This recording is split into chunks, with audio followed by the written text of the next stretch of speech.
अंबिका के गर्भ से हंस नामक गंधर्व ने और अंबालिका के गर्भ से गंधर्व हंस के छोटे भाई के रूप में पुत्र ने जन्म लिया था।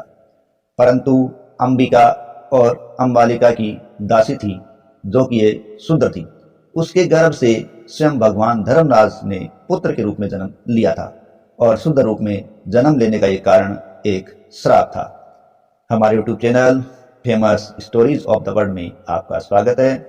आज की ये कथा है जो महाभारत से जुड़ी है कि किस प्रकार धर्मराज को शूद्र रूप में जन्म लेने का श्राप किसने दिया, क्यों दिया।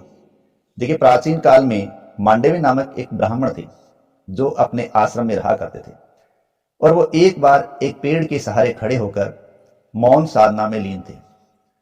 क्योंकि मौन साधना थी इसलिए वो कुछ भी बोल नहीं सकते थे।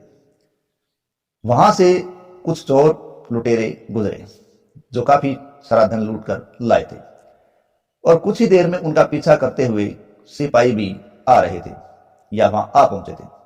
लेकिन जब ये चोर लुटेरे मौन साधना करते हुए मांडव ऋषि के आश्रम में पहुंचे तो उन्होंने इसे छुपने का उत्तम स्थान माना और वो वहां छुप गए, धन भी छुपा दिया।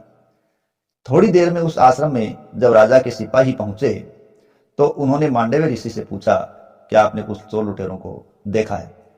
क्योंकि मांडव्य उस वक्त एक साधना में लीन थे और वो साधना भी मौन साधना थी, इसलिए वो कुछ भी नहीं बोले। जब वो कुछ भी नहीं बोले तो राजा के सिपाहियों ने आश्रम की तलाशी लेनी शुरू कर दी। जब आश्रम की तलाशी ली गई तो उसमें वो चोर लुटेरे भी मिल गए और उनके पास से सारा धन भी बरामद हो गया था। अब उन सिपाहियों ने क्या किया, उन चोर डाकुओं के साथ साथ मांडव ऋषि को भी पकड़ लिया, क्योंकि उनके नए बोलने से वो नाराज थे।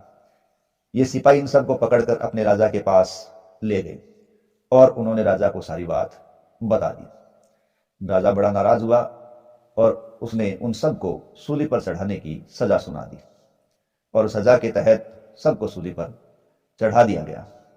लेकिन सूली पर चढ़ाने के कुछ रोज बाद भी मांडव ऋषि की मृत्यु नहीं हुई। मांडव ने अपने ऋषियों का स्मरण जारी रखा और इसी स्मरण शक्ति के बल पर अनेक ऋषि है वो आए, वो सारे पक्षियों के रूप में सूली के आसपास मंडराने लगे। उन्होंने मांडव ऋषि से पूछा, आपसे ऐसा क्या अपराध हुआ कि आपको इतनी कठोर सजा मिली है। मांडव ऋषि ने कहा, जरूर मेरे ही किसी अपराध की सजा मुझे मिली है। मैंने ही कोई ऐसा काम किया था जिसका फल मुझे इस रूप में मिल रहा है।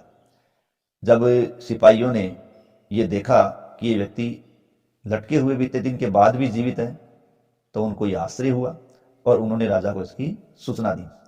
तब राजा को अपनी भूल का एहसास हुआ कि वो कोई साधारण व्यक्ति नहीं है। राजा ने उनको सूली से उतारा, अफसोस जाहिर किया और क्षमा मांगी और उनकी सूल निकालने का प्रयास किया गया।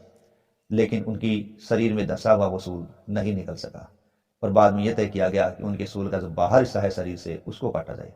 इस प्रकार जो सूल का बाहर हिस्सा था उसे काट दिया गया और सूल का शेष हिस्सा उनके शरीर के अंदर हमेशा के लिए दबा रहा। कुछ समय पश्चात मांडव ऋषि ने पुनः तपस्या शुरू कर दी और उन्होंने दुर्लभ शक्तियां प्राप्त कर ली और बाद में उन्होंने पुण्य लोक प्राप्त किया। कालांतर में जब वो मृत्यु लोक पहुंचे तो यमराज से अपने पाप के बारे में पूछा और उन्होंने कहा, ऐसा मुझसे क्या अपराध हो गया कि मुझे सूली पर चढ़ाया गया और सूली का एक सूल का अंश हमेशा के लिए मेरे शरीर के अंदर दबा रह गया। तब धर्मराज ने कहा, आप जब छोटे थे तो छोटेपन के अंदर आपने एक पतंगे के सींग गड़वाया था, उसी अधर्म की सजा है वो आपको मिली है। तब मांडव ऋषि ने कहा कि 12 साल तक का जो बच्चा होता है वो अबोध होता है, उसे धर्म और अधर्म का ज्ञान नहीं होता। तो आपने मेरे साथ ये गलत किया है, आपने मेरे से बहुत ही छोटे से अपराध के लिए एक बहुत बड़ी सजा दी है। तो आपको भी शूद्र योनि में जन्म लेकर मनुष्य बनना पड़ेगा।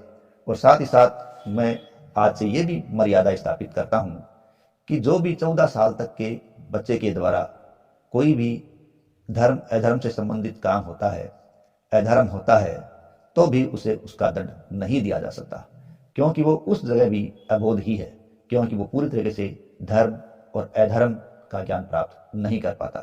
तो इस प्रकार यमराज को मांडव्य ऋषि ने ये श्राप दिया था।